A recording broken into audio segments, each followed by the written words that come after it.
السلام علیکم، میں ہوں محمد آفاق اور آپ دیکھ رہے ہیں فیس بک پیج اور یوٹیوب چینل۔ امید کرتا ہوں میرے سننے والے جتنے بھی سامعین ہیں وہ خیر و عافیت سے ہوں گے اور میں آپ کی خیر و عافیت ہی مطلوب چاہتا ہوں۔ تو شروع کرتا ہوں رب جلیل کے بابرکت نام سے، جو دلوں کے بھید خوب جانتا ہے، جو رات کی تاریکی کو دن کے اجالوں میں بدل دیتا ہے۔ کروڑہا بار اس ذات کا احسان عظیم ہے کہ جس نے ملک کے بیشتر حصوں میں باران رحمت کا نزول فرمایا۔ تو آج کے ٹاپک کو یا آج کے ویلاگ کو شروع کرتا ہوں۔ میں نے اپنے سیکنڈ یا تھرڈ ویلاگ میں ایک سروے رپورٹ کا ذکر کیا تھا، جس کے فگرز کے مطابق جو لوگ ایگریکلچر سے وابستہ ہیں اس میں 90% جو ریشو ہے وہ ان فارمرز کے جو 12 ایکڑ یا کم و بیش سے تھوڑا بہت جو ڈفرینس ہے، یعنی 90% فارمرز ہیں جو وہ ہمارے 12 ایکڑ ان کا جو ہے زرعی رقبہ وہ ہے، اور اس 90% ریشو کے اندر 80% فارمرز وہ ہیں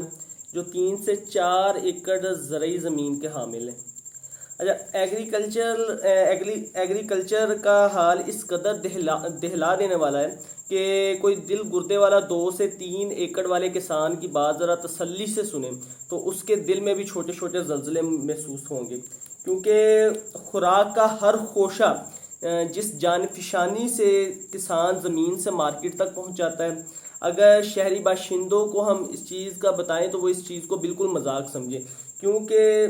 دیکھیں میں آپ کو مکمل حقیقت بتاؤں گا کیونکہ میں خود ایک چھوٹا سا فارمر ہوں۔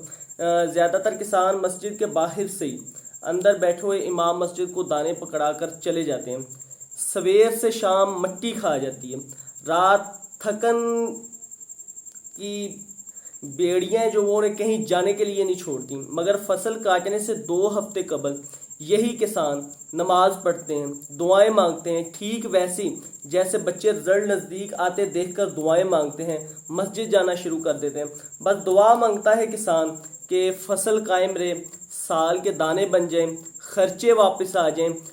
قرضوں کی گردش میں نہ آئیں، بیٹی کی شادی ہو جائے، کھڑی فصل محض پتوں، شاخوں اور پھل کے علاوہ غریب کسان کے سال بھر خوابوں کے بوجھوں سے لدی ہوتی ہے۔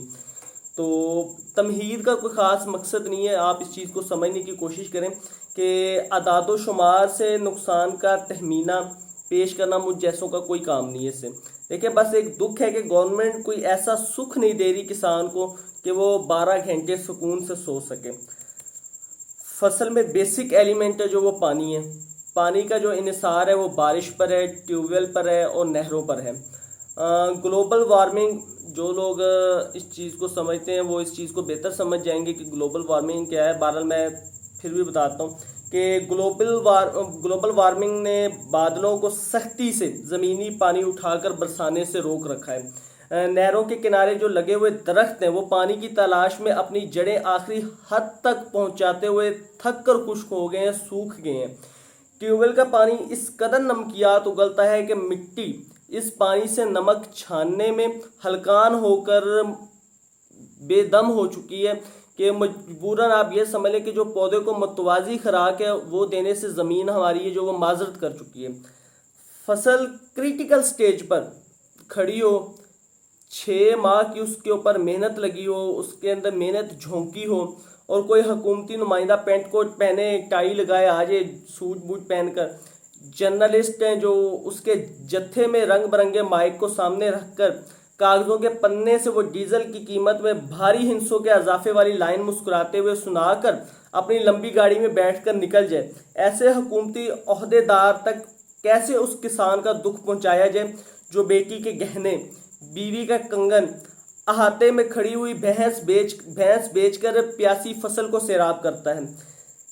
جسے اس بات کی گارنٹی ہی نہیں ہے کہ کوئی دوسرا حکومتی نمائندہ اس کی فصل کی اتنی قیمت لگا بھی پائے گا کہ یہ بیٹی کے گہنے،